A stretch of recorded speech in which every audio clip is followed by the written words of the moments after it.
علماء، مقررین، مصنفین اپنے اپنے اعتبار سے اپنے اپنے معاشرے میں لوگوں کو گناہوں سے باخبر کرتے ہیں، لیکن ہم گناہوں کے تعلق سے جس قدر بیدار ہونا چاہیے اس قدر بیدار نہیں ہوتے ہیں۔ کیوں؟ کیونکہ ہمیں اپنے نفس کی لذت مطلوب ہے، ہمیں گناہوں سے ملنے والی عارضی اور مہلک لذت مطلوب ہے۔ اس لیے فکر اس بات کی جائے کہ ہم گناہوں سے کیسے پرہیز کریں۔ ہم اور آپ سب جانتے ہیں کہ جسمانی صحت کے لیے اور انسانی صحت کے لیے بہترین ہوا، صاف ستھری ہوا اور عمدہ فضا کی ضرورت پڑتی ہے۔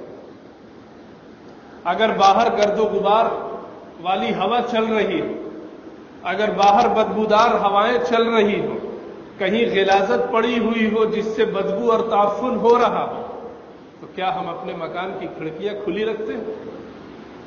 ہم اس کو فوراً بند کرتے ہیں، اور اگر بدبو گھر کے اندر آ گئی ہے تو اس کو ختم کرنے کی فکر کرتے ہیں۔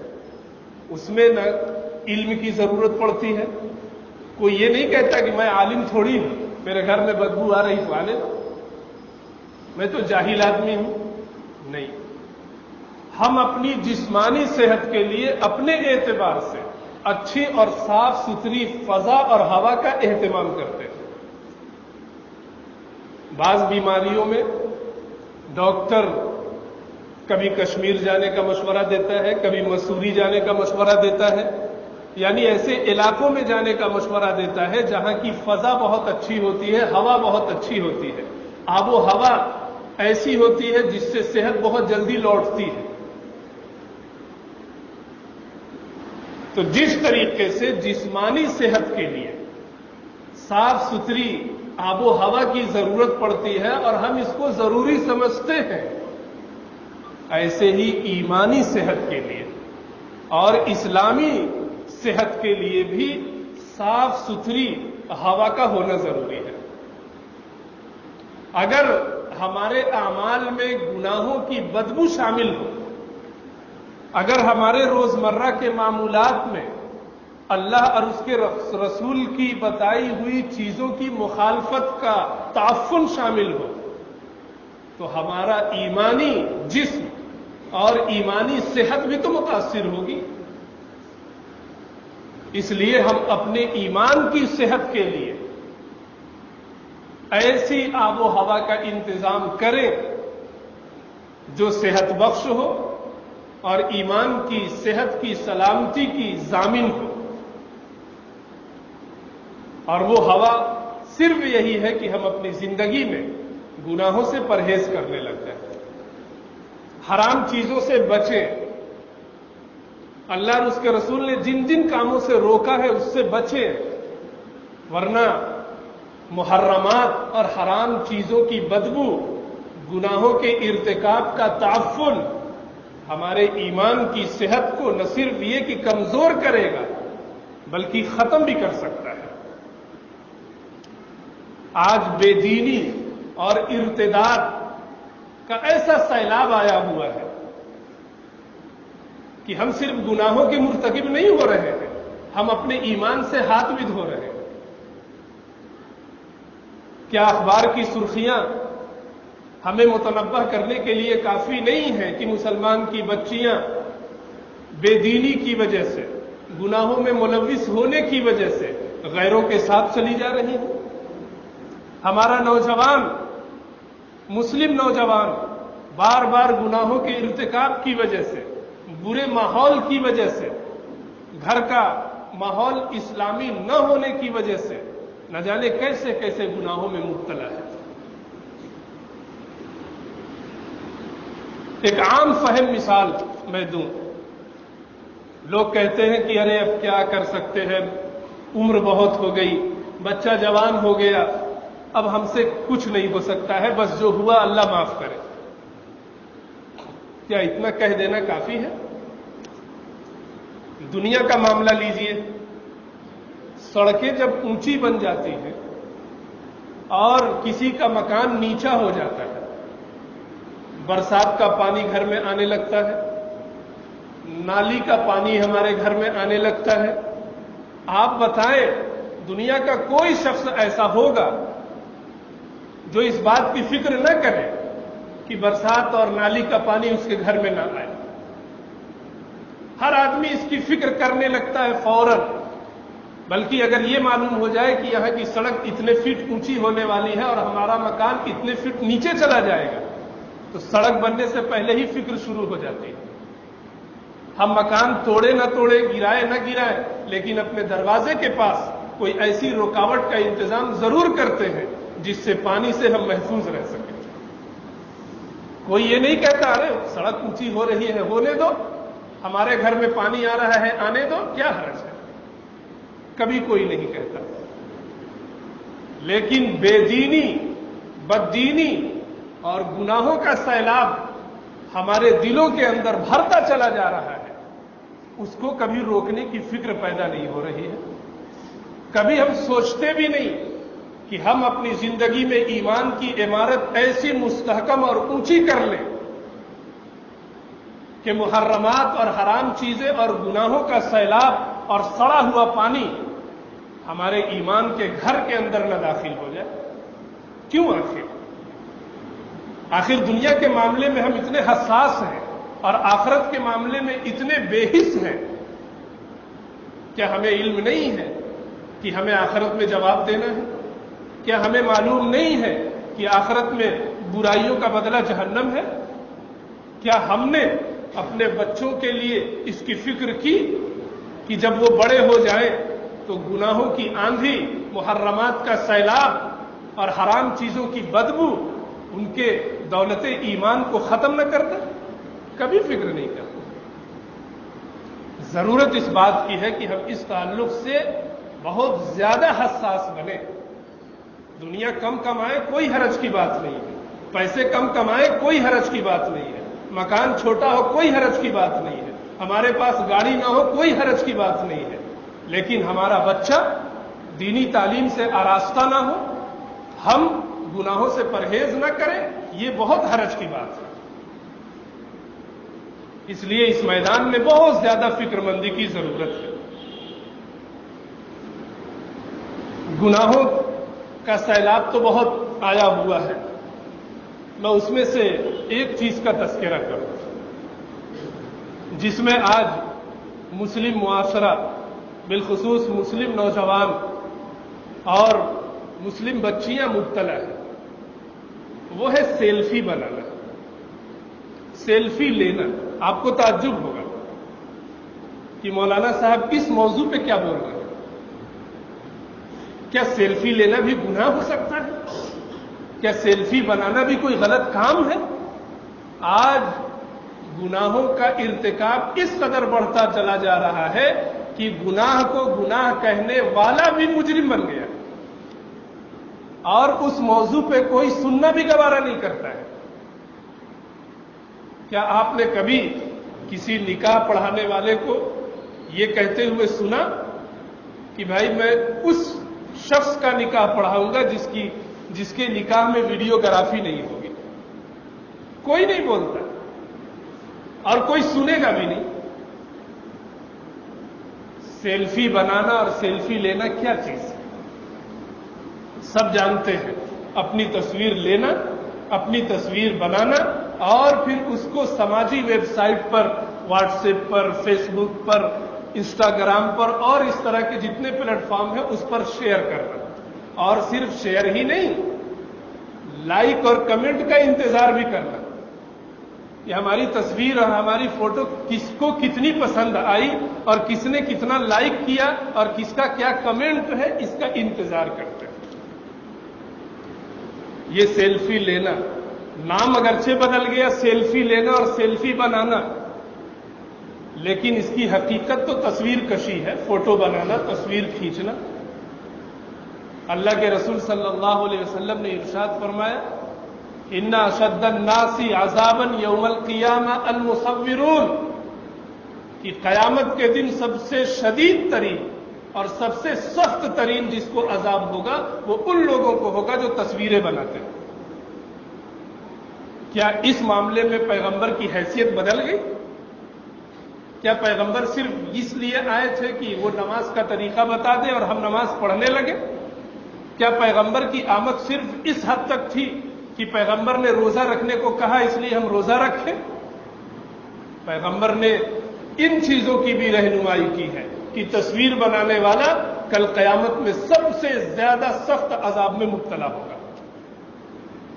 دوسری روایت میں آپ صلی اللہ علیہ وسلم نے ارشاد فرمایا کہ جو لوگ تصویریں بنایا کرتے تھے اس دنیا کے اندر، کل قیامت میں اللہ رب العزت کہیں گے کہ اس کے اندر تم روح بھی ڈالو، اور ظاہر ہے کہ وہ روح نہیں ڈال سکتا، اس لیے اسے سخت عذاب دیا جائے گا۔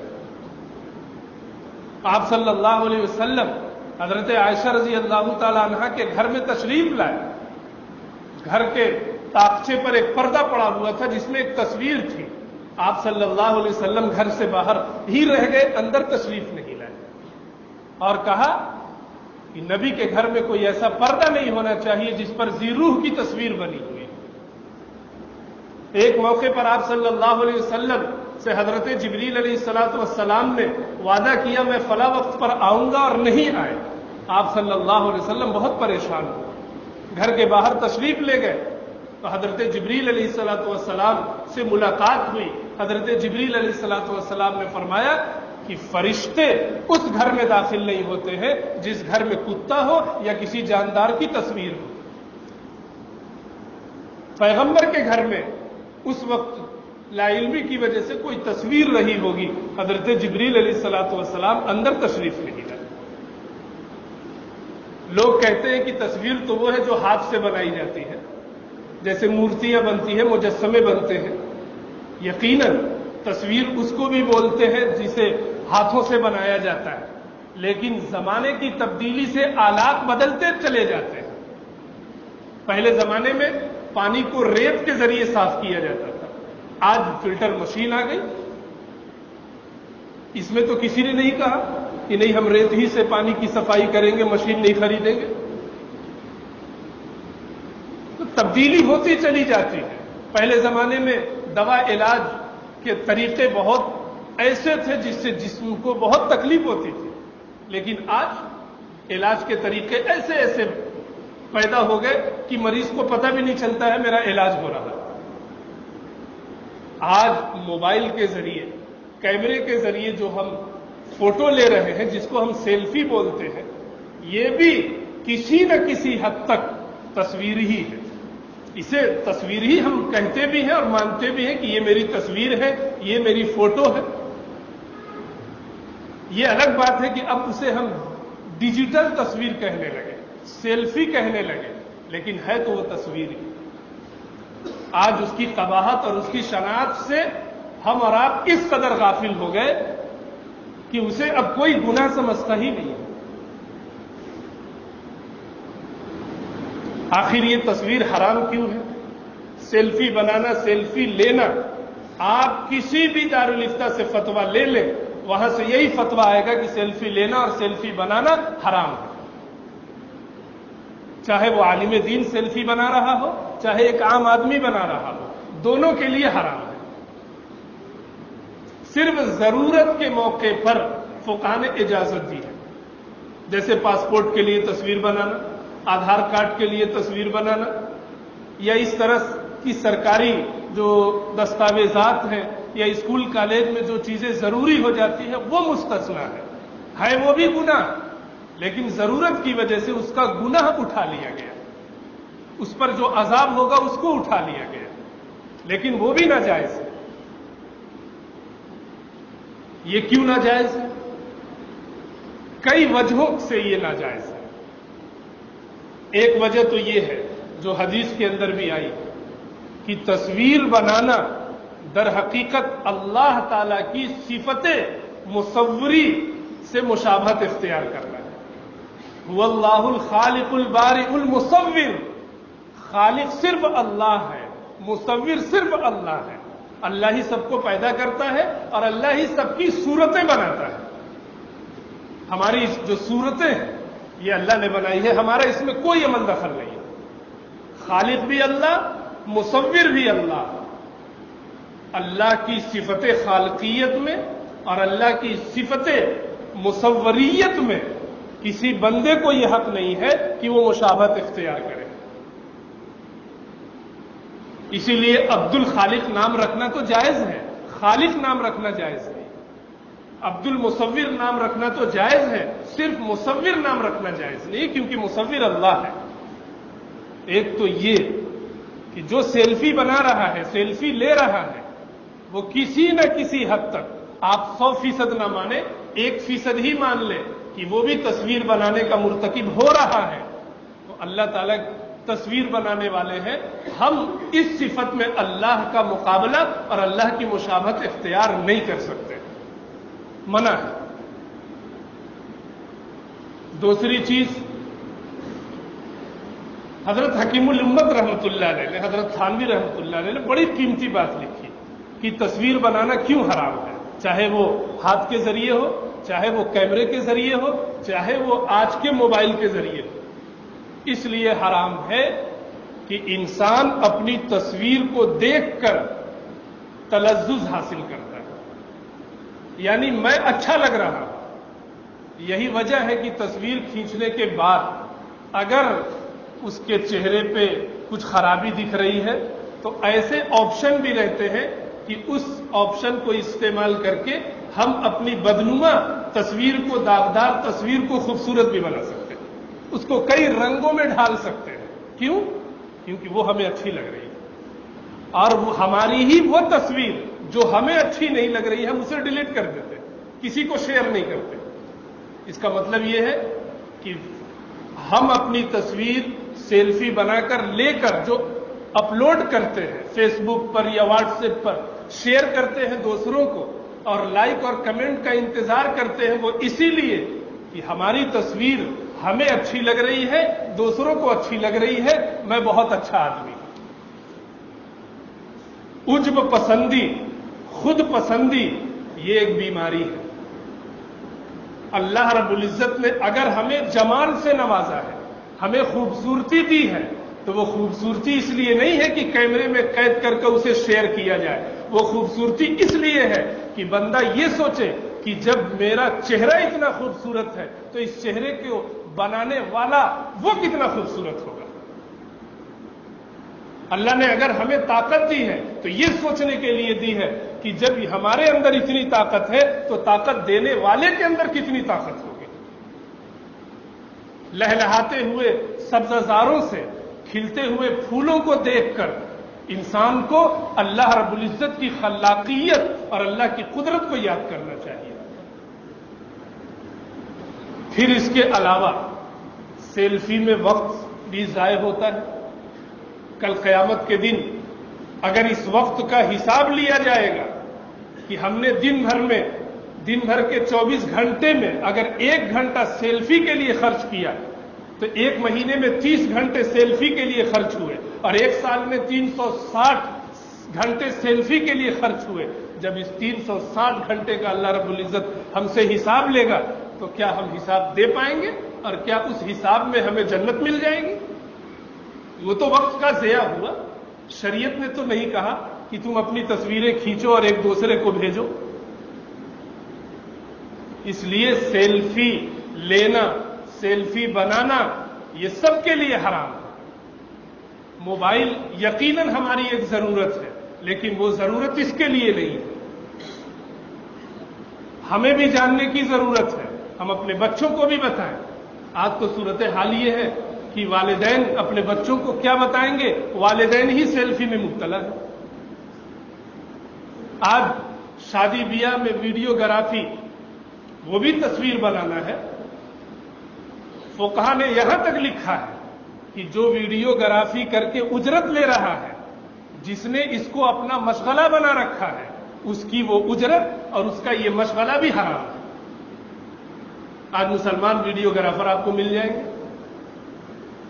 آج نکاح کی منظر کشی کو کیمرے میں قید کرنے کا ایسا فتنہ اٹھا ہے کہ اگر کسی کو سمجھایا جائے، بتایا جائے تو ماننے کے لیے تیار نہیں۔